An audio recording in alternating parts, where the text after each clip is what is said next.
We are your home theater and AV questions answered. This is AVRant. Want your home theater or AV question answered by Tom and Rob? Send it to question@avrant.com. Welcome to AVRant. I'm Tom Andry, and I'm here with Rob H. John on Facebook. What do we think of the RSL Speedwoofer? RSL Speedwoofer. Is it a 10-inch? Is it 300 watt? 300 watt front slot port. Front slot port, Very and it's small. $400. Free shipping both ways, actually. They do free shipping both ways. $399. Nice. That's right.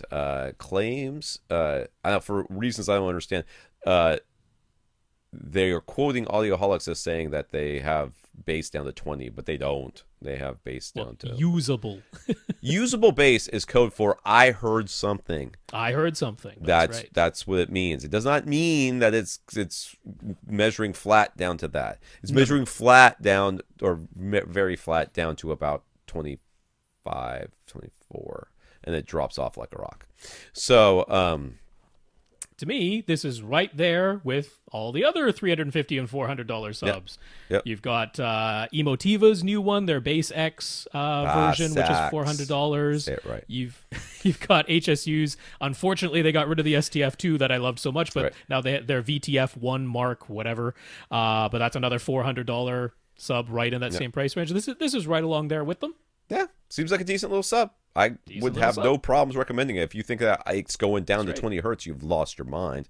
But it will play notes to 20 hertz and beyond, depending on the setting. But it will play flat-ish down to about 24, 25, which is good. Yep. Perfectly respectable. Right in line with all the other $400 subs. Entry-level sub, though it's awfully hard to look at this and then also look at something like that. But you know what? But yeah, the free shipping makes it cheaper than those other guys.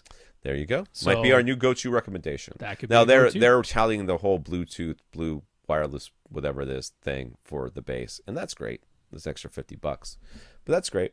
I mean, that's something you wireless transmission if you need it. If you need it. So what do we make of Germany's Hollywood's Theater's UltimateLine YouTube video? So we've actually commented on this before, but that was several months ago. So. I didn't watch it before. You commented on it before. I watched it this time. I watched it right before this podcast. So I'll comment on it this time. Yeah, I mean, it's a... First of all, doesn't everything sound more technical when Germans say it? I mean, I think they just make German people say technical things so that Americans go, well, that guy knows what he's talking about. Because, we got this whole Albert Einstein, whatever it is. I don't know how to do it. Anyways, this whole idea that the German scientist is somehow the best of the scientists races. Like, if you were playing a D&D scientist, you'd want him to be German.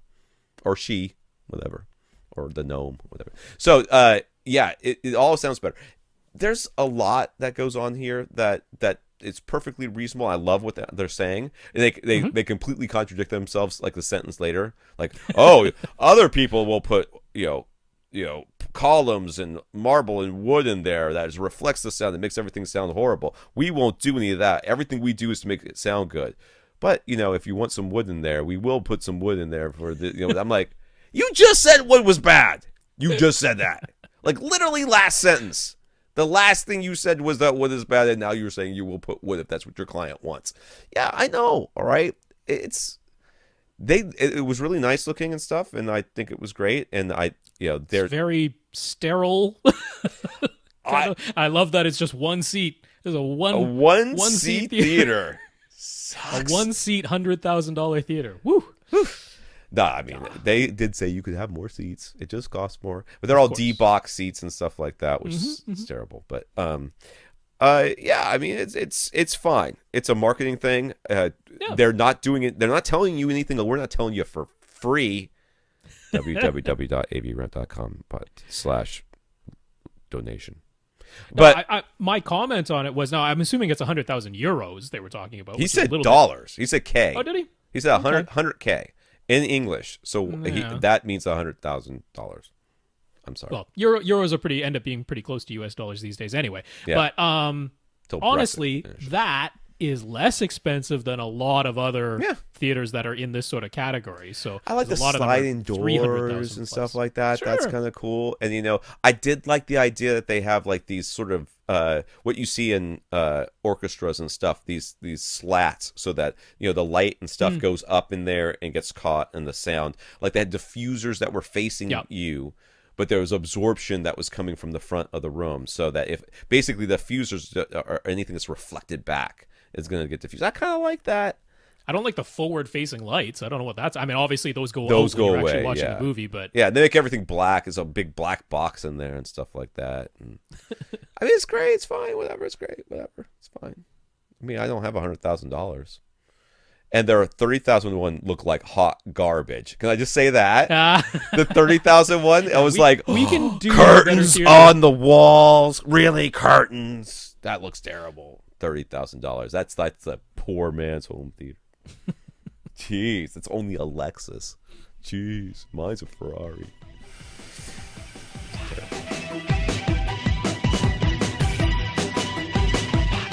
Want your question answered? Send it to question@avrant.com.